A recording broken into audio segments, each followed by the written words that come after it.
नमस्ते नमस्ते। जी सेंसे। मनीष, अच्छा फिर ये जो राम जी जब कहे ये जी जी स्टोरी वशिष्ठ और निमि का स्टोरी जी जी जी। क्यों कहे, क्या जरूरत था? अ, जी सेंसे हम ट्राई कर रहे हैं कि क्या रीजन था। तो हमें लगता है कि जो लक्ष्मण जी जो बात पूछे थे, और जो आपने बताया कि एक शाप के बारे में बताने के लिए कि जैसे भगवान राम को जो शाप मिला था, तो मुख्य कारण उन्होंने ये बताया था सुमंत्र जी ने कि भगवान राम को जो था शाप मिला था। अ, अ, मतलब जब वो विष्णु मतलब रघु जी ने उनको शाप दिया था और भगवान विष्णु थे वो, तो उस समय जो शाप दिया था, तो उन्हें वो पूरा उस शाप को लेने के लिए सीता जी को यहाँ पे छोड़ना पड़ा था। और उसी शाप मतलब शाप की किस तरह से मैं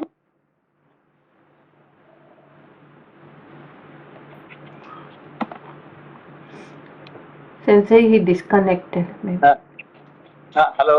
Sensei, he disconnected. हाँ, अच्छा अच्छा, ओके ओके ओके। लोपा जी, क्या He's क्या क्या coming क्या now. कारण था? अरे सिंह, आप सुन पा रहे थे क्या? अच्छा ठीक है, एक मिनट है। तो लोपा जी, क्या उसका क्या कारण था, क्यों राम जी क्यों बताए इसका वशिष्ठ जी और निमि का निमी का स्टोरी? Story sense. हम्म। मुझे लग रहा है कि सेंसे जो जनक जी उनका ससुर है वो निमि वंश के हैं और वशिष्ठ अपना गुरु है, तो उनको कुछ सिखाने के लिए अपना गुरु और अपना राजर्षि और टाइम ब्रह्मर्षि पास का करने के लिए, है। टाइम पास करने के लिए, नहीं नहीं सेंसे, टाइम टाइम पास करने के लिए। और टाइम पास नहीं सेंसे, मुझे जितना थोड़ा मुझे लग रहा है कि जो उनका जो शुरू हुआ था जो स्टोरी चैप्टर 55 से कि एक ब्रह्म योनि वशिष्ठ को निमि ने राजर्षि शाप दे रहे हैं, तो ऐसा है कि सेंसे कि वो शाप से एक वंश मतलब कि क्रिएट हो रहा है सेंसे, इसके लिए क्या? फिर ये क्या क्या कारण है, राम जी क्यों स्टोरी बता रहे हैं एक के बाद एक दूसरा स्टोरी? सिंसे स्टार्टिंग हुआ था इसमें, जो 4 दिन तक राम जी काम नहीं किए थे, और पहले था लक्ष्मण जी आए थे, तो ऑलरेडी क्रोधित होके एक तरीके से फ्यूचर अपना कर्म निर्धारित कर लिए थे कि अगले जन्म में क्या होना है। तो राम जी बता रहे थे, सिर्फ मैं ही नहीं जिसने 4 दिन प्रजा के लिए काम नहीं किया है, चाहे वो राजर्षि हो, चाहे वो ब्रह्मर्षि हो, चाहे वो विष्णु भगवान हो, अगर वो अपने कर्म से दूर होते हैं तो उनका खुद का एग्जिस्टेंस खत्म हो जाता है। तो यहाँ पर वशिष्ठ जी प्रॉमिस करके गए निमि जी को कि मैं जाता हूँ, आके तुम्हारी पूजा कराऊंगा, लेकिन यज्ञ होना ही है। तो उसमें वशिष्ठ जी सही या गलत वाला टॉपिक नहीं है। अगर हम कर्म से दूर हुए तो श्राप सबको मिल जाता है, चाहे वो ईश्वर हो चाहे वो। नहीं, एक बात सुनिए, एक कहानी कहानी जो है किसके बाद ये कहानी आया? ये कहानी आया लौटे हैं नृत्य के बाद। हाँ, नृग के बाद। तो नृग के साथ इसका कहानी का संपर्क क्या है? जैसे नृग निकला नहीं था, नृग अपने काम में अंदर ही घर में बैठे हुए था, वो स्टोरी सुनने नहीं आया था 2 ब्राह्मणों का। तो वो अपने काम में सिंसियरिटी नहीं दिखाई थी कि प्रजा का क्या हो रहा है, जो उसकी मेन ड्यूटी है। और यहाँ भी तो ये बात निमि ने भी जो स्टोरी में बोल रहे सो रहे हैं, लेकिन वशिष्ठ जी ब्रह्मर्षि उनके दरवाजा के पास आके प्रतीक्षा कर रहे हैं, लेकिन वो सो रहे हैं। तो भले में जितना तो मेरा ज्ञान नहीं निमि को जज करने के लिए, लेकिन जो कॉन्शियसनेस कि कोई ब्रह्मर्षि उनको प्रतीक्षा कराए, वहाँ राजर्षि ब्राह्मण को प्रतीक्षा कराए नृग, और उनको ये इनका ऐसा मतलब कि प्रॉब्लम हुआ। अभी निमि जो भी है उन्होंने यज्ञ कर चुके हैं, लेकिन ब्रह्मर्षि वशिष्ठ से मिल लेते तो अच्छा होता, वो नहीं मिल के वो सोए थे। ये कहानी राम जी लक्ष्मण जी को क्यों कह रहे हैं? इनसे वो कृष्ण के द्वारा नृग का श्राप वो होगा, मतलब वो नृग को श्राप मुक्त होगा कृष्ण के लक्ष्मण जी को ये कहानी अभी बताने का क्या कारण है?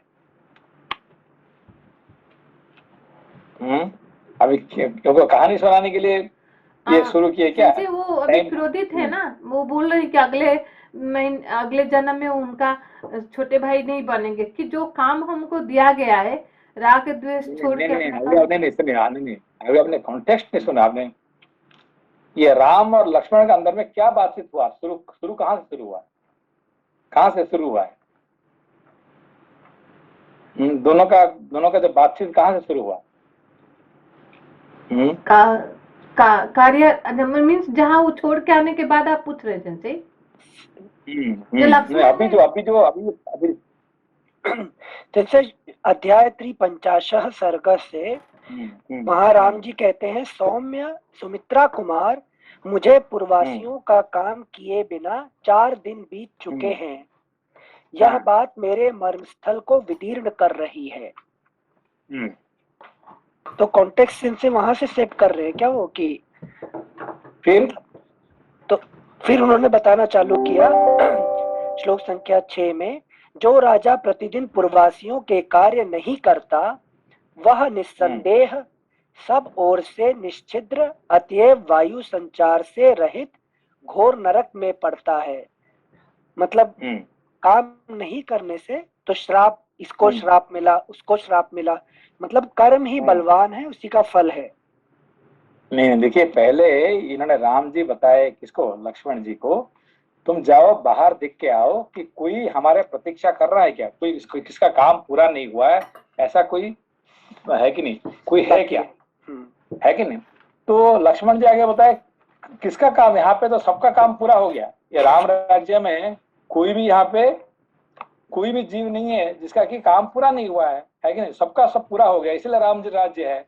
और किसका प्रॉब्लम है? प्रॉब्लम किसी का नहीं है, कोई नहीं है।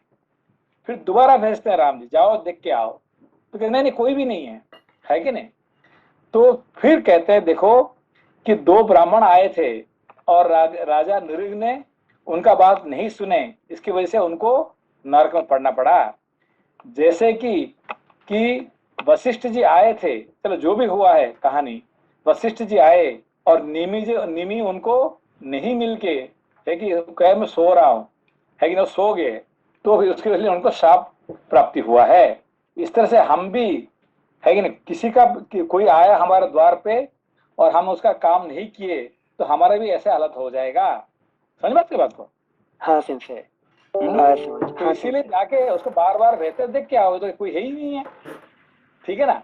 हाँ। तो फिर कौन मिला? एक कुत्ता मिला कि जो कि है कि उसको कुछ कहना था, बाद में ये कहानी शुरू होगा, ठीक है ना? अच्छा, समझ में बात को? हाँ सिंसे, कुत्ता मिला। अच्छा, ये नहीं पता था। वो एक कुत्ता आया था और लक्ष्मण जी, अरे कुत्ते के क्या कहानी होगा, है कि नहीं? उसको ये कर दिए, है कि नहीं? तो इसीलिए कि चाहे कुत्ता हो, बिल्ली हो, कोई भी जीव है, राम राज्य में सब सुखी होना चाहिए, है कि नहीं? तो कुत्ता होकर उसको छोड़ दिया क्या आपने, है कि नहीं? और इसीलिए ये कहानी शुरू हुआ है। समझ मत को? अंडरस्टूड सेंसे, कॉन्टेक्स्ट समझ आया अब।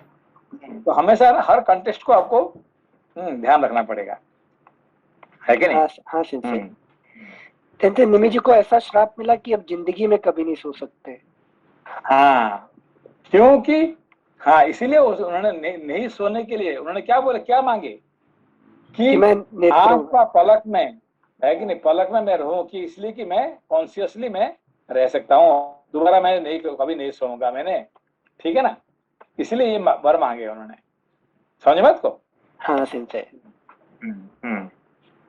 हेलो भाई, समझ में आया कि नहीं आया? हाँ सेंसे, अच्छे से समझ में आया। Thank you. ठीक है, थैंक यू सेंसे।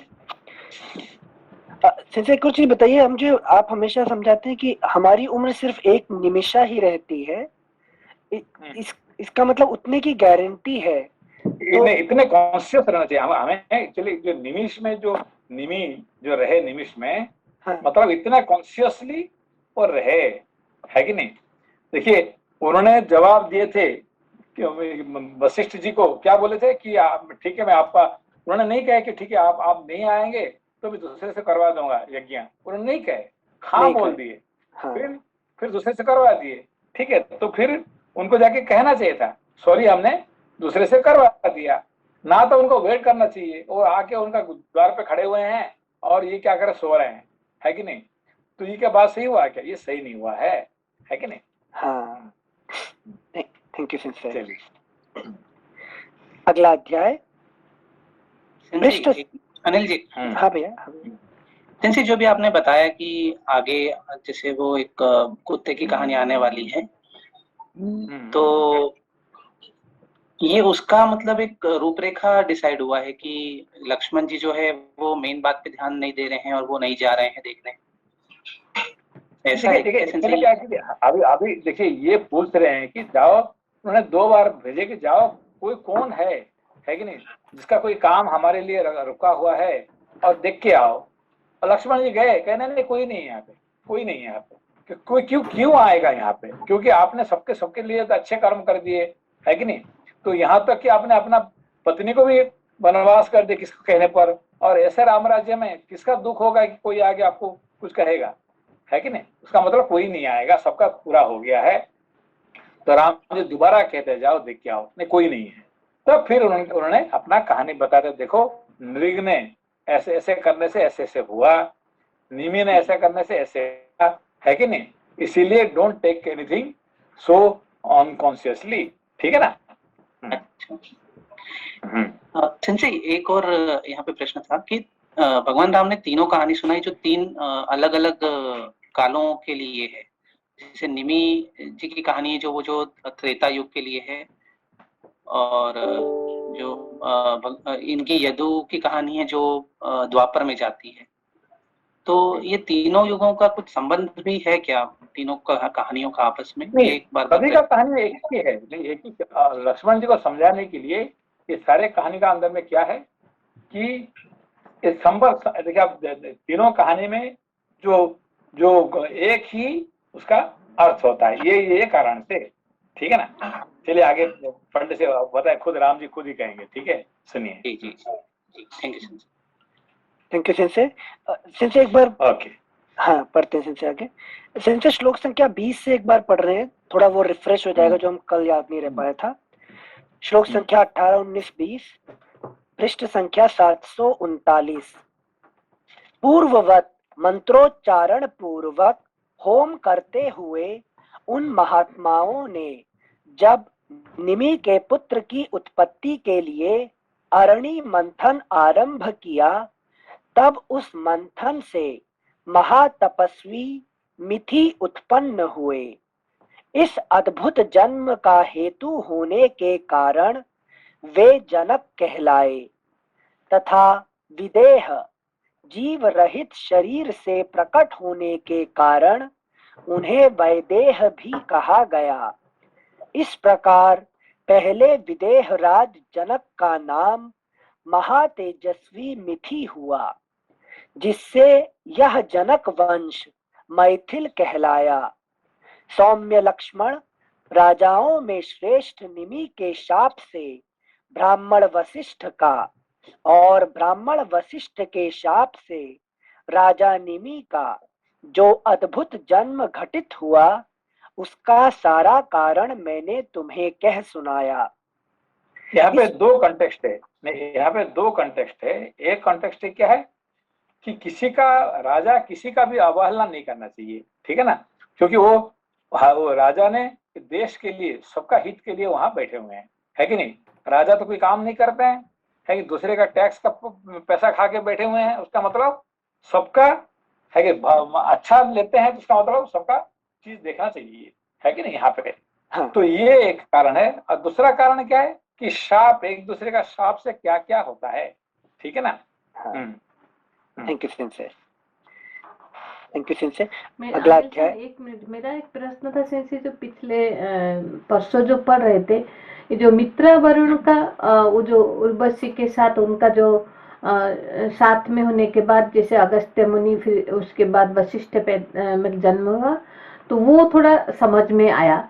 बट जो निमि का जो जन्म हुआ था, शायद पिछले ये जो चैप्टर पढ़ रहे थे अनिल जी, उसका शुरू से था कि उन्होंने कुछ कढ़ाई में जो यज्ञ जो कर रहे थे, निमि के यज्ञ कर रहे थे स्पेशली भृगु ने, तो उनको एक कढ़ाई में रख के तो कढ़ाई में किसको रखे, क्योंकि ना साफ था कि वो शरीर गिर जाए। नहीं नहीं, वो कहानी खत्म हो गया, निमि का कहानी खत्म हो गया। मगर निमि का आगे तो कोई था ही नहीं है। उसका राजा कौन, उसका कौन संभालेगा? निमि तो गए, फिर निमि के बाद में कौन उस राज्य को संभालेगा? जैसे कि आपने सुना पृथु मर गया, मरने के बाद फिर क्या हुआ? उसने क्या, उसका पिताजी का नाम बेन, हाँ हाँ। तो उसका बेन जो मरने के जंघा को बाद, वो ऋषि लोग ने मल मल के फिर उसको क्या किए कि ना उसे बच्चा पैदा किए थे। हाँ हाँ, उसको जो आज कहते हैं, जो टेस्ट ट्यूब बेबी कहते हैं, है कि नहीं, उस जमाने का ये सब ऐसे उनको टेस्ट ट्यूब बेबी से पैदा किए साइंटिस्ट लोगों ने, ठीक है ना।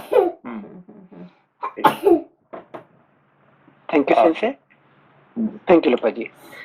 इस प्रकार श्री वाल्मीकि निर्मित आर्ष रामायण आदि काव्य के उत्तरकांड में 57वां सर्ग पूरा हुआ। अगला अध्याय 58 सर्गः। ययाति को शुक्राचार्य का शाप। श्री राम के ऐसा कहने पर शत्रु वीरों का संहार करने वाले लक्ष्मण ने तेज से प्रज्वलित होते हुए से महात्मा श्री राम को संबोधित करके इस प्रकार कहा। तपश्रेष्ठ राजा विदेह निमि तथा वशिष्ठ मुनि का, अगला पृष्ठ संख्या 740, राजा निमि का पुरातन वृत्तांत अत्यंत अद्भुत और आश्चर्यजनक है। श्लोक संख्या 3। परंतु राजा निमि क्षत्रिय शूरवीर और विशेषतः यज्ञ की दीक्षा लिए हुए थे, अतः उन्होंने महात्मा वशिष्ठ के प्रति उचित बर्ताव नहीं किया। अब देखिए, ये होता है, ये प्रश्न है, ठीक है ना। इस प्रश्न के ऊपर फिर आगे राम जी उत्तर देंगे, है कि नहीं। दोबारा पढ़िए इसको, 3 नंबर। हाँ थैंक यू। श्लोक संख्या 3।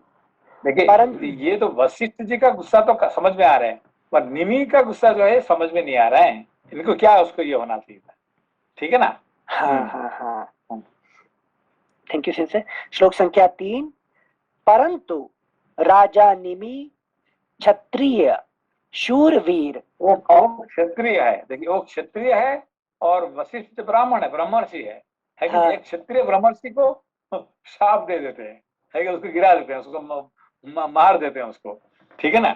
हाँ, ये कहाँ तक है कि नहीं, इसके बारे में आप ये कह सकते हैं। आज तक तो कोई कभी हुआ ही नहीं है, कोई क्षत्रिय को ब्रह्मर्षि को मार देगा, ये तो कोई संबंध है ही नहीं है, ठीक है ना।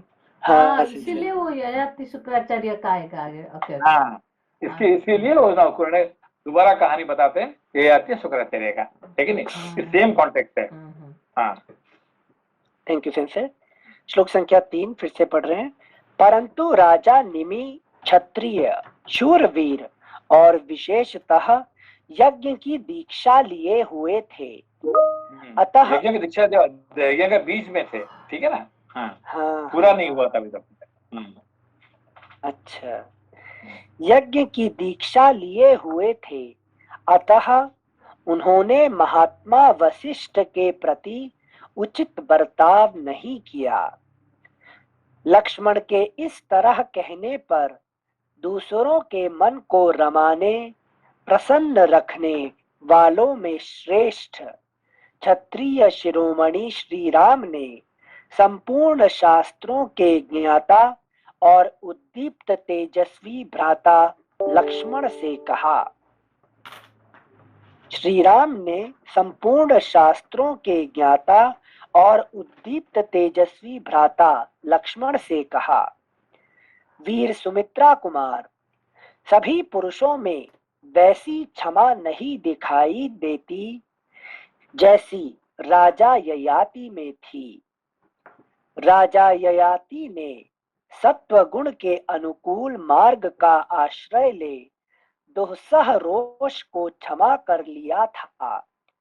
वह प्रसंग बताता हूँ, एकाग्र चित्त होकर सुनो। देखिए वो चाहते थे, ययाति चाहते थे तो भी श्राप दे सकते थे, किसको? शुक्राचार्य को, है कि नहीं? क्योंकि उनका गलती ज्यादा नहीं था और उनको बूढ़ा कर दिया उसको, है कि नहीं?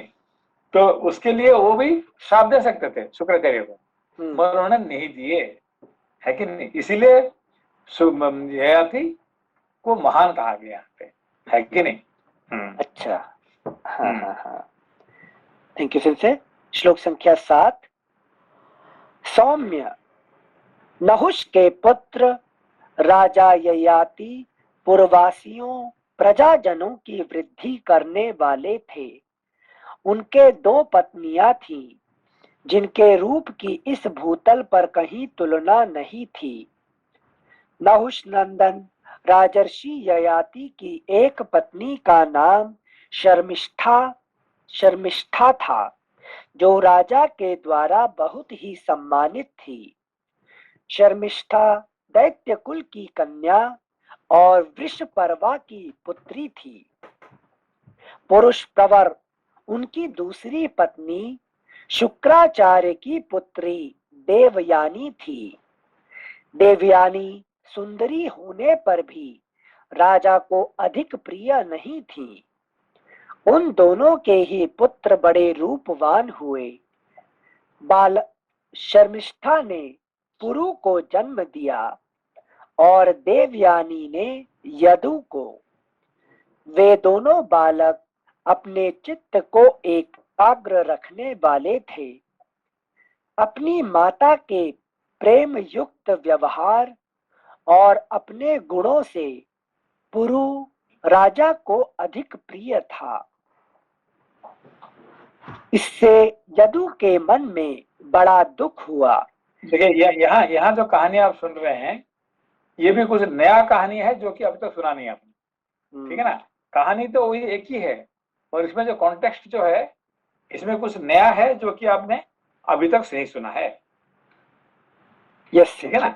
हाँ हाँ हाँ, थैंक यू सेंसे। मतलब बेसिकली दूसरी कहानी को यहाँ पढ़ते हो मत लाएं, वो कंफ्यूज ना करें। हाँ, नहीं उसको भी लाइए, मगर नया जो नया जो हो रहा है उसको सुनते जाइए, ठीक है ना? ये जो कहानी जो है अभी तक जो चल रहा था, अभी सुना था आपने, वो कहानी और ये कहानी में बहुत अंतर है, और उसको आपने सुनने की कोशिश करिए, ठीक है ना? Yes sensei. हाँ हाँ, थैंक यू सेंसे। हाँ। श्लोक संख्या 11। अपनी माता के प्रेम युक्त व्यवहार से और अपने गुणों से पुरु राजा को अधिक प्रिय थे। इससे यदु के मन में बड़ा दुख हुआ। वे माता से बोले, माँ, तुम अनायास ही महान कर्म करने वाले देव स्वरूप शुक्राचार्य के कुल में उत्पन्न हुई हो। एक बार फिर से पढ़ रहे से। माँ, तुम अनायास ही महान कर्म करने वाले देव स्वरूप शुक्राचार्य के कुल में उत्पन्न हुई हो, तो भी कह रहे? यदु कह रहे हैं। यदु कह रहे हैं से। हाँ, यदु है कि नहीं? हाँ। अभी तक जो आपने जो सुना था यदु के बारे में, है कि नहीं, यदु के बारे में, पुरु के बारे में, ये कहानी बिल्कुल ही उससे अलग है। बिल्कुल नया है इसमें, वो तो कहीं था भी नहीं। यदु और जो भागवत में पढ़ते हैं, जो महाभारत में पढ़ते हैं और जो रामायण में पढ़ते हैं, उसका कहानी ही खुद अलग है, ठीक है ना? कॉन्टेक्स्ट ही पूरा अलग है, ठीक है ना?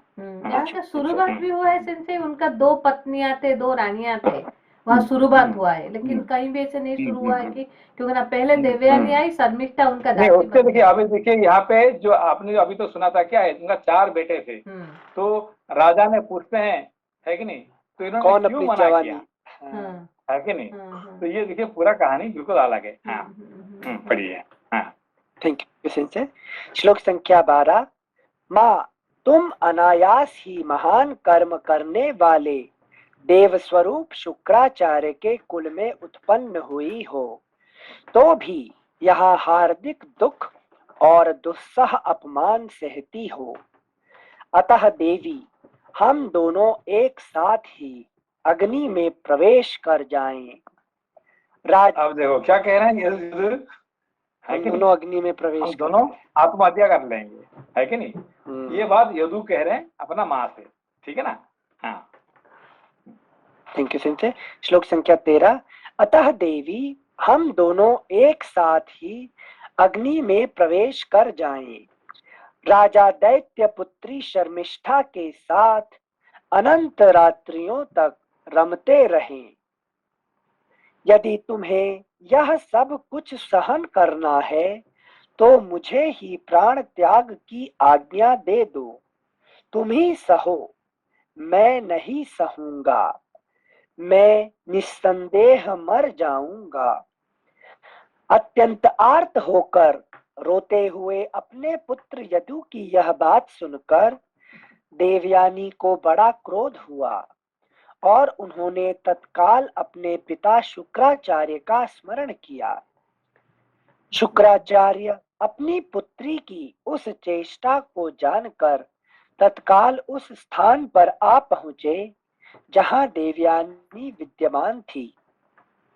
बेटी को अस्वस्थ, अप्रसन्न और अचेत सी देखकर पिता ने पूछा, वत्से यह क्या बात है? उद्दीप्त तेज वाले पिता भृगुनंदन शुक्राचार्य जब बारंबार इस प्रकार पूछने लगे तब देवयानी ने अत्यंत कुपित होकर उनसे कहा, मुनिश्रेष्ठ, मैं प्रज्वलित अग्नि या अगाध जल में प्रवेश कर जाऊंगी अथवा विष खा लूंगी, किंतु इस प्रकार अपमानित होकर जीवित नहीं रह सकूंगी। ये कहानी कहाँ से शुरुआत हुआ? तुमसे बताने गए थे कि यदु ने अपनी माँ से, हाँ, यदु से शुरुआत हुआ है। हाँ, यदु ने माँ से ऐसा कहा, ठीक है ना? ये कहानी यदु से शुरू हुआ है, ठीक है ना? तो Thank you, वो दोनों सिंचे। का तो नाम निशान नहीं है ना, बाकी दोनों का सेंसे। हाँ, तो ये यहाँ से शुरू हुआ था, यदु से शुरू हुआ है, ठीक है ना? थैंक यू सिंचे। श्लोक संख्या 18। हम्म। उद्दीप्त तेज वाले पिता भृगुनंदन उद्दीप्त तेज वाले पिता भृगुनंदन शुक्राचार्य जब बारंबार इस प्रकार पूछने लगे तब देवयानी ने अत्यंत कुपित होकर उनसे कहा, मुनि श्रेष्ठ, मैं प्रज्वलित अग्नि या अगाध जल में प्रवेश कर जाऊंगी अथवा विष खा लूंगी, किंतु इस प्रकार अपमानित होकर जीवित नहीं रह सकूंगी। आपको पता नहीं है कि मैं यहाँ कितनी दुखी और अपमानित हूँ। अगला पृष्ठ संख्या 741। ब्रह्मन, वृक्ष के प्रति अवहेलना होने से उसके आश्रित फूलों और पत्तों को ही तोड़ा और नष्ट किया जाता है। इसी तरह आपके प्रति राजा की अवहेलना होने से मेरा यहाँ अपमान हो रहा है। भृगुनंदन, राजर्षि ययाति आपके अनादर का भाव रखने के कारण मेरी भी अवहेलना करते हैं और मुझे अधिक आदर नहीं देते हैं। देवयानी की यह बात सुनकर भृगुनंदन शुक्राचार्य को बड़ा क्रोध हुआ और उन्होंने नहुष पुत्र ययाति को लक्ष्य करके इस प्रकार कहना आरंभ किया, नहुष कुमार, तुम दुरात्मा होने के कारण मेरी अवहेलना करते हो, इसलिए तुम्हारी अवस्था जरा जीर्ण वृद्ध के समान हो जाएगी। तुम सर्वथा शिथिल हो जाओगे। राजा से ऐसा कहकर पुत्री को आश्वासन दे महायशस्वी ब्रह्मर्षि शुक्राचार्य पुनः अपने घर को चले गए। अब देखो इन्होंने क्या गलती किया था? इतने बड़ा उनको जो शाप मिला है, क्या उसने इतने गलती किए थे? ययाति इनसे कोई इतना इतना बड़ा गलती शाप मिलने योग्य था क्या? ना सोचे। just because he was a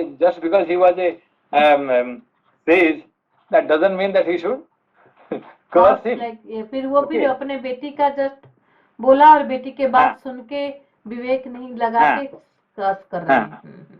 नहीं, कहाँ तक एक्चुअली उनका कहानी कहाँ तक मालूम है? कहानी कहाँ तक क्या होता है? है कि नहीं? तो जिंदगी भर वो शर्मिष्ठा जो है ना, इनका दासी बन के रही है कि नहीं? ये मालूम है कि नहीं है अनिल जी? जैसे शर्मिष्ठा दासी बन के रहती है। शर्मिष्ठा कौन है? जैसे एक पहली पत्नी ना इनकी नहीं, ययाति जी। शर्मिष्ठा है कौन? सर शर्मिष्ठा कौन है? जैसे देव एक मिनट ये हाँ बताइए। भैया। बताइए। हाँ। सर पहले जो एक स्टोरी हमने पढ़ी हुई है उसके अंदर यही था कि जो शर्मिष्ठा की उसके शाप से वो देवयानी की वो नौकरानी बन के रहती थी। तो शुक्राचार्य जी ने कौन सा शाप से? नहीं, कौन सा शाप से?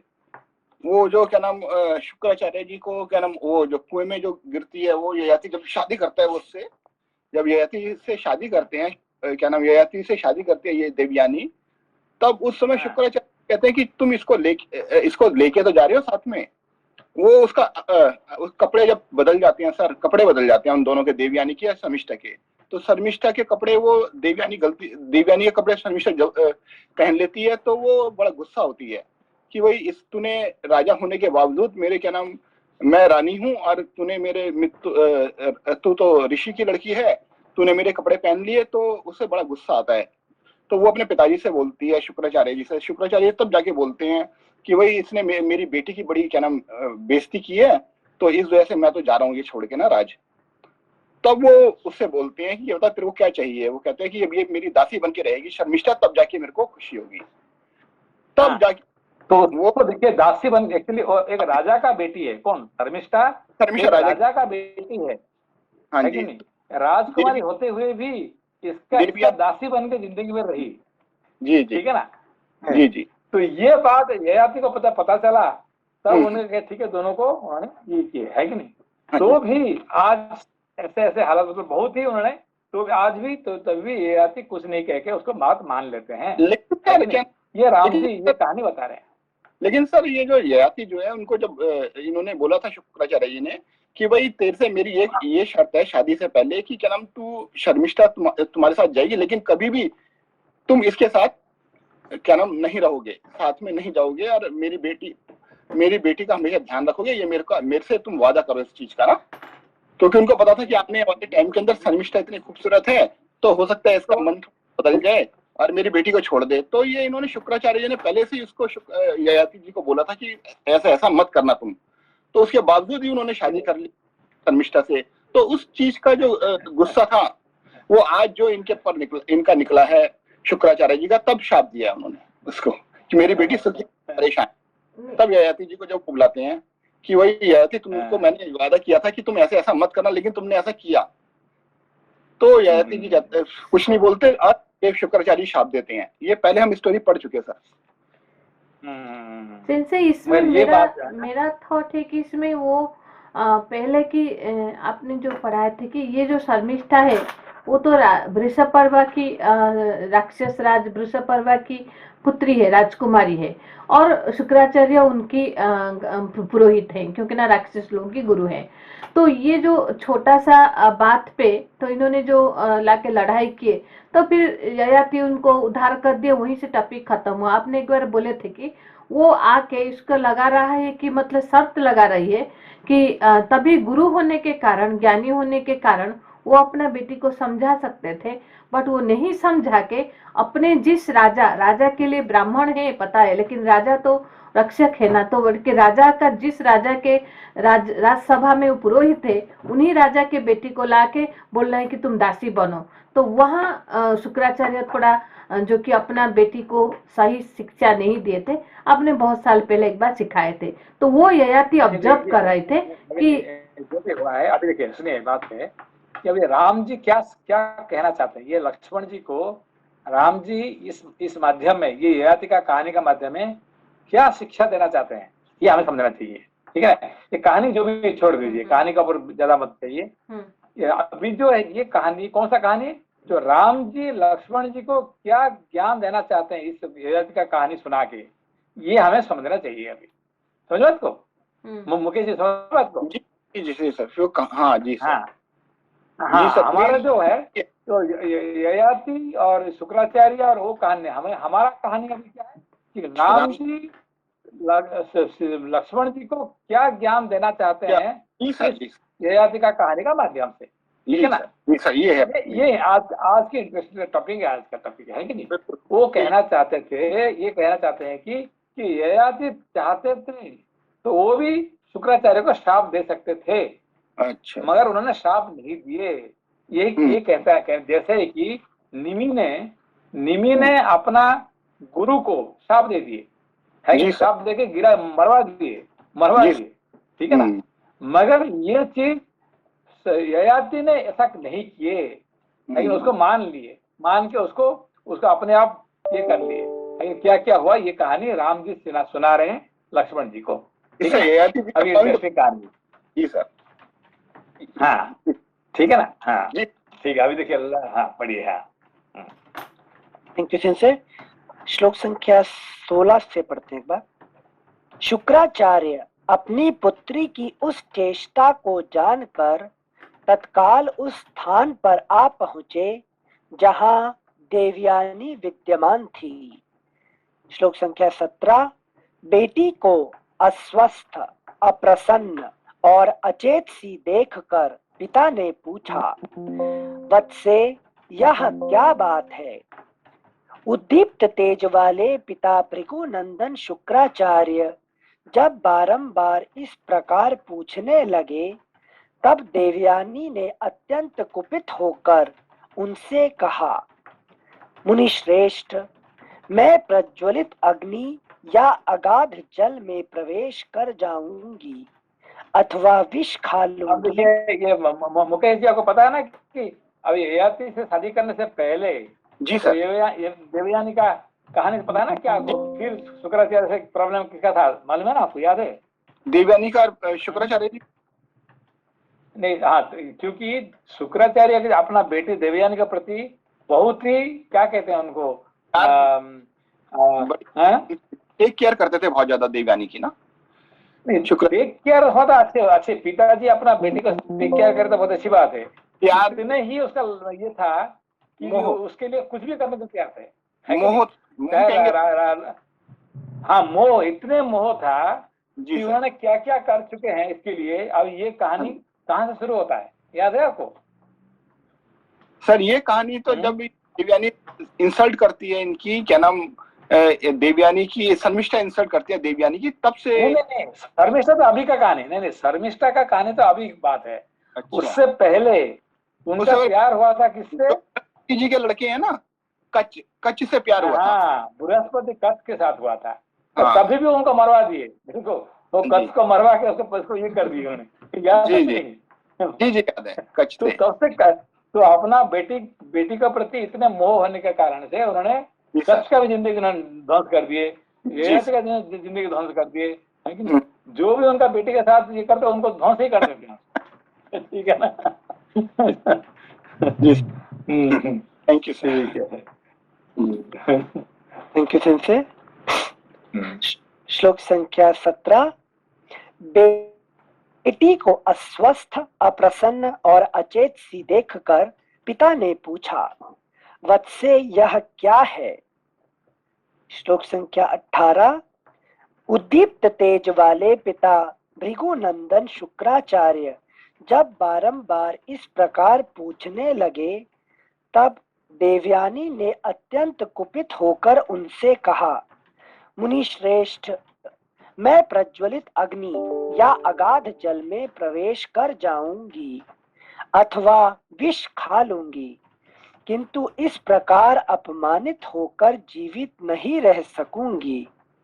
आपको पता नहीं है कि मैं यहाँ कितनी दुखी और अपमानित हूँ।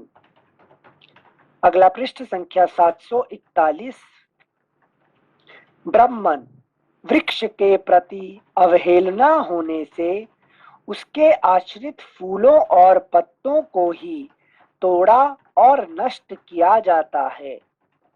इसी तरह आपके प्रति राजा की अवहेलना होने से ही मेरा यहाँ अपमान हो रहा है। भृगुनंदन, राजर्षि ययाति आपके अनादर का भाव रखने के कारण मेरी भी अवहेलना करते हैं और मुझे अधिक आदर नहीं देते हैं। देवयानी की यह बात सुनकर भृगुनंदन शुक्राचार्य को बड़ा क्रोध हुआ और उन्होंने नहुष पुत्र ययाति को लक्ष्य करके इस प्रकार कहना आरंभ किया। नहुष कुमार, तुम दुरात्मा होने के कारण मेरी अवहेलना करते हो, इसलिए तुम्हारी अवस्था जरा जीर्ण वृद्ध के समान हो जाएगी, जरा जीर्ण वृद्ध के समान हो जाएगी, तुम सर्वथा शिथिल हो जाओगे। राजा से ऐसा कहकर पुत्री को आश्वासन दे महायशस्वी ब्रह्मर्षि शुक्राचार्य पुनः अपने घर को चले गए। सूर्य के समान तेजस्वी तथा ब्राह्मण शिरोमणियों में अग्रगण्य शुक्राचार्य देवयानी को आश्वासन दे नहुष पुत्र ययाति को ऐसा कहकर उन्हें पूर्वोक्त शाप दे फिर चले गए। एक मिनट। शुक्राचार्य देवयानी को आश्वासन दे नहुष पुत्र ययाति को ऐसा कहकर उन्हें पूर्वोक्त शाप दे फिर चले गए। इस प्रकार श्री वाल्मीकि निर्मित आर्ष रामायण आदि काव्य के उत्तरकांड में 58वां सर्ग पूरा हुआ। 59तमः सर्गः। ययाति का अपने पुत्र पुरु को अपना बुढ़ापा देकर बदले में उसका यौवन लेना और भोगों से तृप्त होकर पुनः दीर्घ काल के बाद उसे उसका यौवन लौटा देना। पुरु का अपने पिता की गद्दी पर अभिषेक तथा यदु को शाप। ये भी देखिए बिल्कुल नया कहानी आएगा, बिल्कुल नया, ठीक है ना। Thank you sensei. अच्छा, हाँ। शुक्राचार्य के कुपित होने का समाचार सुनकर नहुष कुमार ययाति को बड़ा क्रोध हुआ, बड़ा दुख हुआ। क्रोध नहीं, दुख हुआ। सॉरी सेंसे, क्रोध नहीं हुआ, नहीं क्रोध नहीं, यही तो राम जी कहना चाहते हैं कि उनको क्रोध नहीं हुआ, दुख हुआ है कि नहीं। कौन सी प्रवृत्ति घुस गई हमारे अंदर। Thank you sensei. श्लोक संख्या 1, मतलब क्रोध आना चाहिए था। हाँ, उनको राम जी कहना चाहते हैं कि उनको क्रोध आना चाहिए था, क्रोध नहीं आके दुख हुआ उनको, ठीक है ना। Thank you sensei. श्लोक संख्या 1। शुक्राचार्य के कुपित होने का समाचार सुनकर नहुष कुमार ययाति को बड़ा दुख हुआ। उन्हें ऐसी वृद्धावस्था प्राप्त हुई जो दूसरे की जवानी से बदली जा सकती थी। उस विलक्षण जरावस्था को पाकर राजा ने यदु से कहा, यदो तुम धर्म के ज्ञाता हो, मेरे महायशस्वी पुत्र, तुम मेरे लिए दूसरे के शरीर में संचारित करने के योग्य इस जरावस्था को ले लो। मैं भोगों द्वारा रमण करूंगा, अपनी भोग विषयक इच्छा को पूर्ण करूंगा। नरश्रेष्ठ, अभी तक मैं विषय भोगों से तृप्त नहीं हुआ हूँ। इच्छानुसार विषय सुख का अनुभव करके फिर अपनी वृद्धावस्था मैं तुमसे ले लूंगा। उनकी यह बात सुनकर यदु ने नरश्रेष्ठ ययाति को उत्तर दिया, आपके लाडले बेटे पुरु ही इस वृद्धावस्था को ग्रहण करें। देखा क्या कैसे कह रहे हैं, मैं नहीं करूँगा, ठीक है, क्या उत्तर दे रहे हैं उसको, गाइड कर रहे हैं कि पुरु के पास जाओ, मेरा काम नहीं है। नहीं जाओ नहीं है, अभी कैसे उनको कैसे टॉन्टिंग वर्ड कह रहे हैं उनको, ठीक है ना। हाँ। यही बात है। Thank you sensei. श्लोक जिसके वजह से यदुवंश में कोई राजा नहीं हो बन पाए, है कि ना यदुवंश बना ना भगवान कृष्ण बन सके, है कि नहीं? अच्छा अच्छा, ठीक है, थैंक यू सेंसे। श्लोक संख्या 4। उनकी यह बात सुनकर यदु ने नरश्रेष्ठ ययाति को उत्तर दिया, आपके लाडले बेटे पुरु ही इस वृद्धावस्था को ग्रहण करें। पृथ्वीनाथ, मुझे तो आपने धन से तथा पास रहकर लाड प्यार पाने के अधिकार से भी वंचित कर दिया है, अतः जिनके साथ बैठकर आप भोजन करते हैं उन्हीं लोगों से युवावस्था ग्रहण कीजिए। यदु की यह बात सुनकर राजा ने पुरु से कहा, महाबाहो, मेरी सुख सुविधा के लिए तुम इस वृद्धावस्था को ग्रहण कर लो। अगला पृष्ठ संख्या 742। श्लोक संख्या 7। नहुष पुत्र ययाति के ऐसा कहने पर पुरु हाथ जोड़कर बोले, पिताजी, आपकी सेवा का अवसर पाकर मैं धन्य हो गया। यह आपका मेरे ऊपर महान अनुग्रह है। आपकी आज्ञा का पालन करने के लिए मैं हर तरह से तैयार हूँ। पुरु का यह स्वीकार सूचक वचन सुनकर नहुष कुमार ययाति को बड़ी प्रसन्नता हुई। उन्हें अनुपम हर्ष प्राप्त हुआ और उन्होंने अपनी वृद्धावस्था पुरु के शरीर में संचारित कर दी। तदनंतर तरुण हुए राजा ययाति ने सहस्रों यज्ञों का अनुष्ठान करते हुए कई हजार वर्षों तक इस पृथ्वी का पालन किया। इसके बाद दीर्घ काल व्यतीत होने पर राजा ने पुरु से कहा, बेटा, तुम्हारे पास धरोहर के रूप में रखी हुई मेरी वृद्धावस्था को मुझे लौटा दो। पुत्र, मैं वृद्धावस्था को धरोहर के रूप में ही तुम्हारे शरीर में संचारित मैंने वृद्धावस्था को धरोहर के रूप में ही तुम्हारे शरीर में संचारित किया था, इसलिए उसे वापस ले लूंगा। तुम अपने मन में दुख ना मानना। महाबाहो, तुमने मेरी आज्ञा मान ली, इससे मुझे बड़ी प्रसन्नता हुई। अब मैं बड़े प्रेम से राजा के पद पर तुम्हारा अभिषेक करूंगा। अपने पुत्र पुरु से ऐसा कहकर नहुष कुमार राजा ययाति देवयानी के बेटे से कुपित होकर बोला। देवयानी के बेटे से कुपित होकर बोले, अपने पुत्र पुरु से ऐसा कहकर नहुष कुमार राजा ययाति देवयानी के बेटे से कुपित होकर बोले, यदो, मैंने दुर्जय क्षत्रिय के रूप में तुम जैसे राक्षस को जन्म दिया। तुमने मेरी आज्ञा का उल्लंघन किया है, अतः तुम अपनी संतानों को राज्याधिकारी बनाने के विषय में विफल मनोरथ हो जाओ। मैं पिता हूँ, गुरु हूँ, फिर भी तुम मेरा अपमान करते हो, इसलिए भयंकर राक्षसों और यातुधानों को तुम जन्म दोगे। तुम्हारी बुद्धि बहुत खोटी है, अतः तुम्हारी संतान सोमकुल में उत्पन्न वंश परंपरा में राजा के रूप से प्रतिष्ठित नहीं होगी।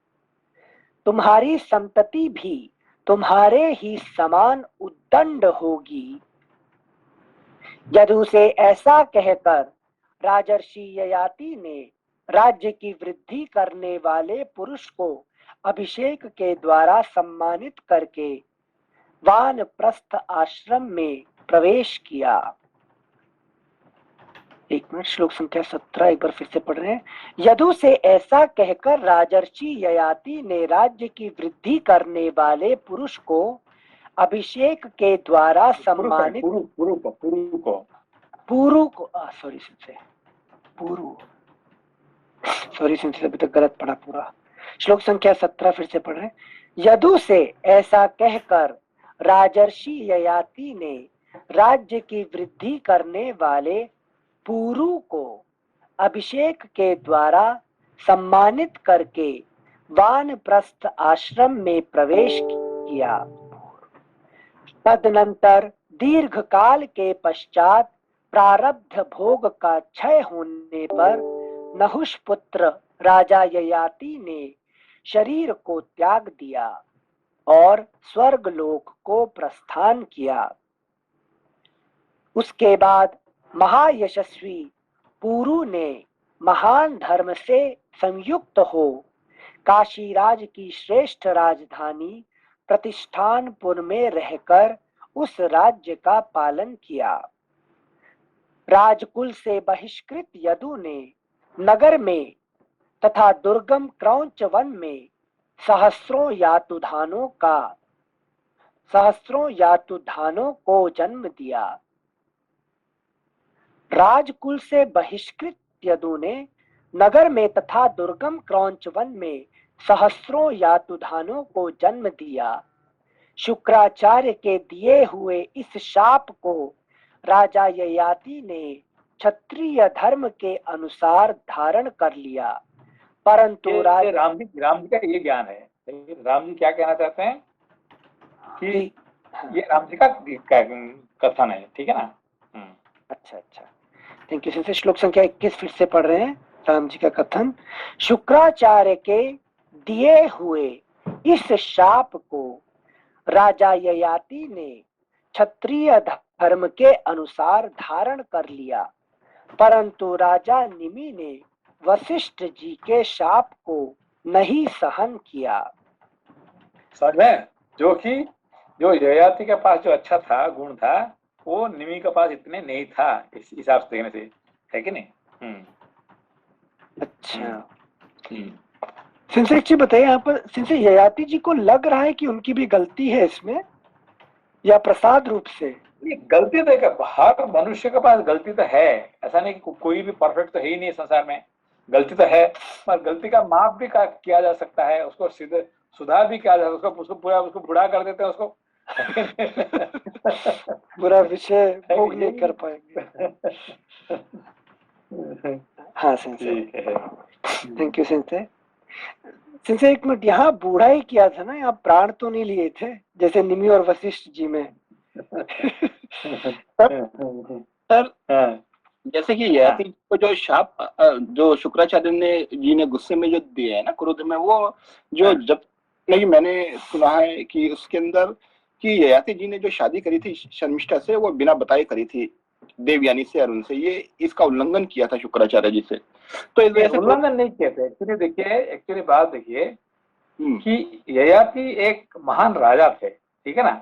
ऑफकोर्स ये शुक्राचार्य भी एक महान ब्राह्मण है, वो तो समझ में आ रहा है, पर ययाति भी कोई कम नहीं था ना। बहुत हमारे राजाओं का अंदर में ये बहुत महान राजा में आते हैं ययाति ने, ठीक है। उन्होंने बहुत यज्ञ किए, बहुत अच्छे कर्म किए, ये किए थे, ठीक है ना।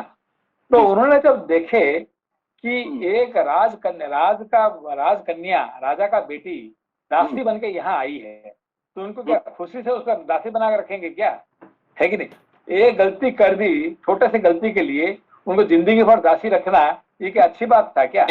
शुक्राचार्य जी वचन भी तो दिया था शुक्राचार्य जी को इन्होंने, ठीक है जी आप वचन कितने भी दे देखिए, उन्होंने क्यों माना शुक्राचार्य को बात को, राजा बेटी ने क्यों माना, क्यों मान लिया, ये शर्मिष्ठा ने क्यों मान ली? इसका कपड़ा थोड़ा बदल गया, इतने में ये हो गया, थोड़ा गलती जरूर हुआ, मगर उसके लिए उसको दासी बनने के लिए कोई चाहते है क्या जिंदगी में? कोई भी बेटी, कोई भी राजकन्या दासी बनना चाहते है क्या? क्यों दासी बन गई? क्यों बताइए सर।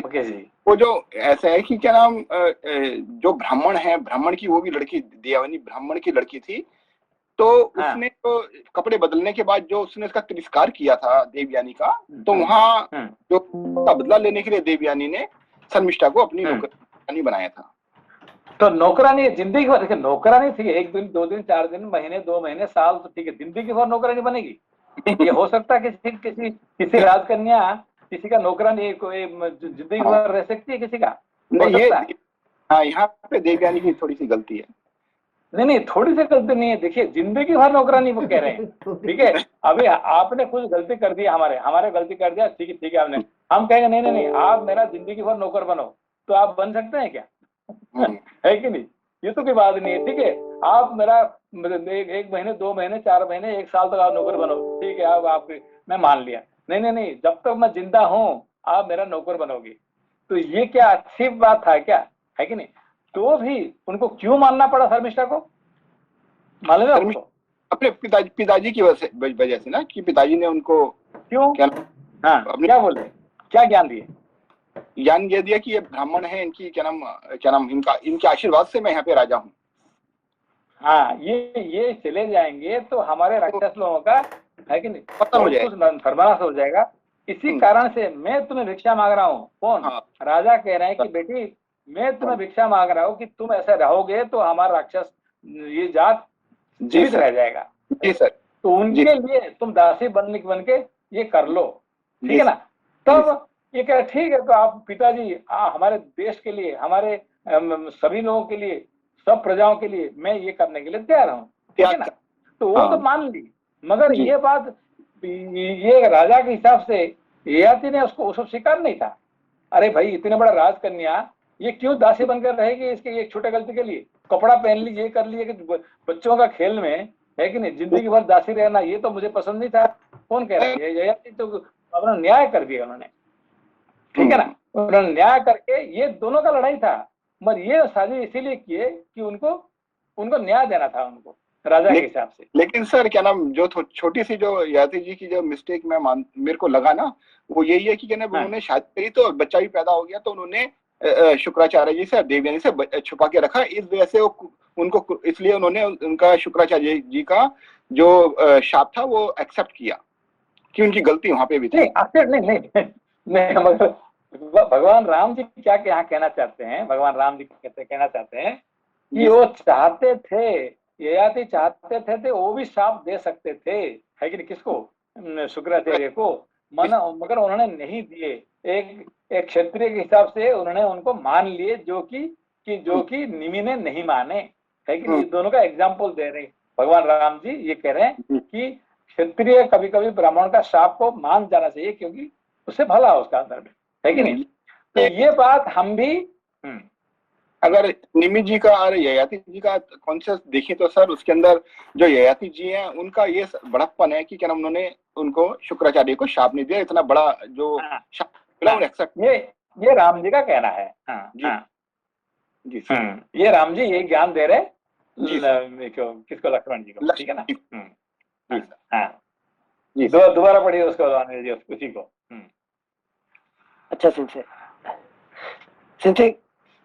19 एक मिनट दोबारा इसको पढ़े, तदनंतर दीर्घकाल 21 नंबर 21 से, ओके 20 से पढ़ लेते हैं। श्लोक संख्या 20 से, राजकुल से बहिष्कृत यदु ने नगर में तथा दुर्गम क्रौंच वन में सहस्रों यातुधानों को जन्म दिया। शुक्राचार्य के दिए अब देखिए माँ की उसके लिए बेटे को और पूरा उनका जितने जन्म होंगे सबके लिए वो शाप मिल गया।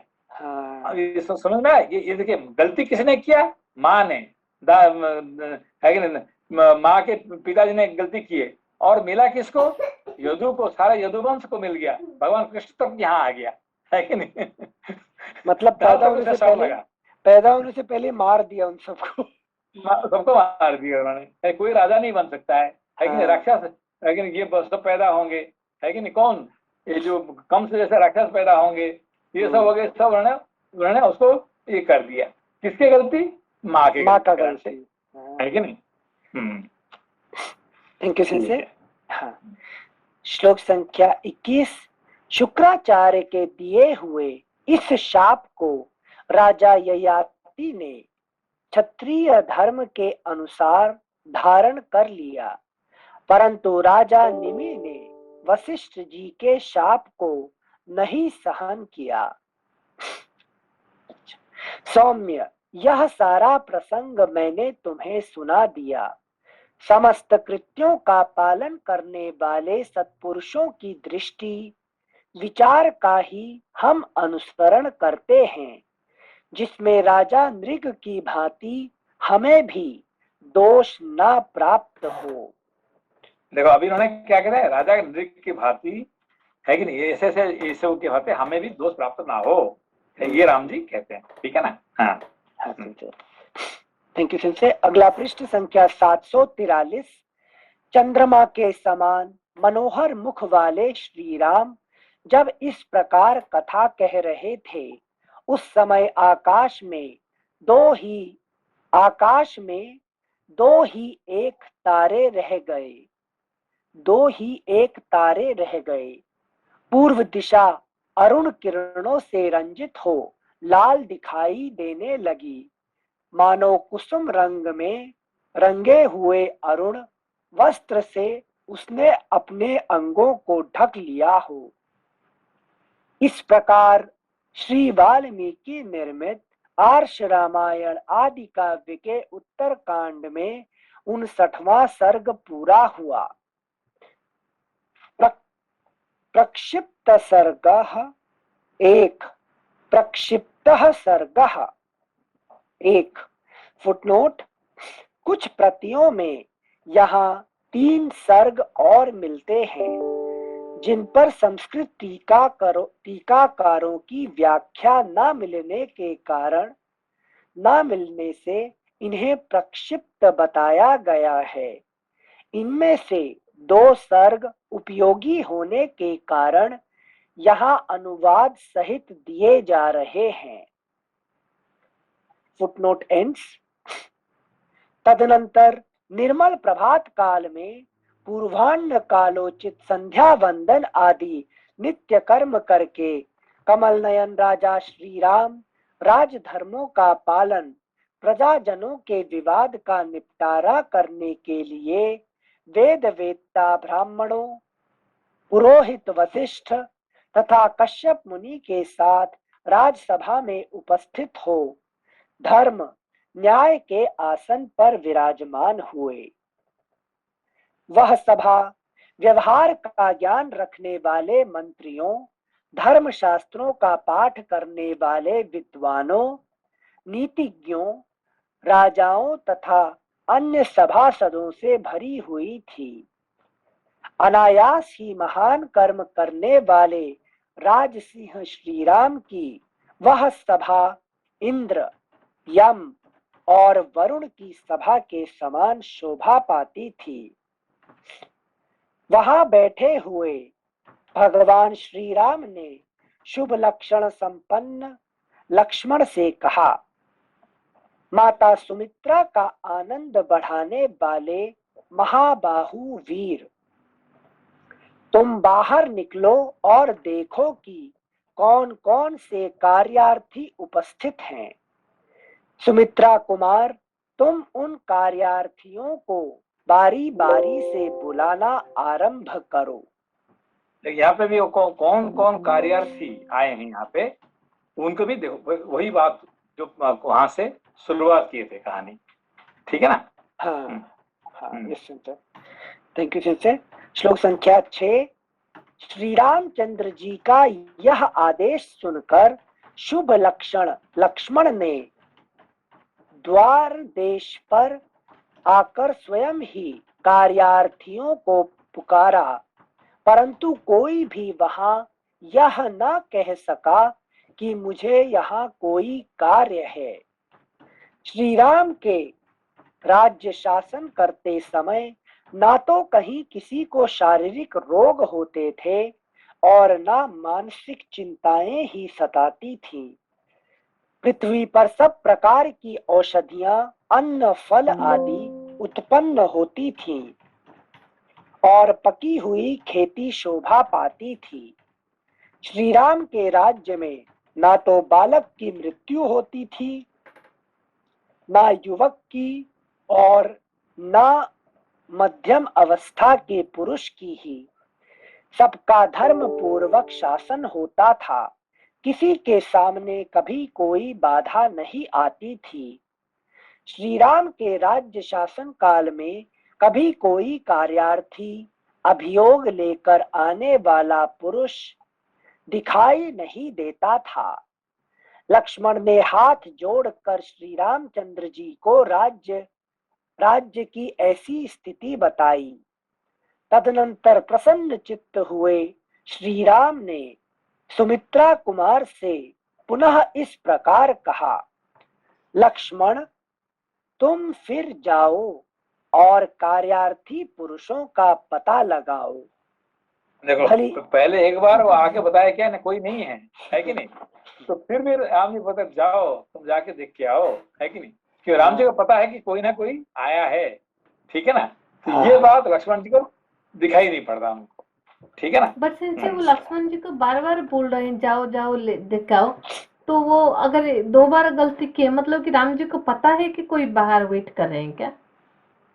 तो लक्ष्मण जी को उनको पता है बार बार, बाकी तो कोई है तो कंफर्म कर सकते थे ना।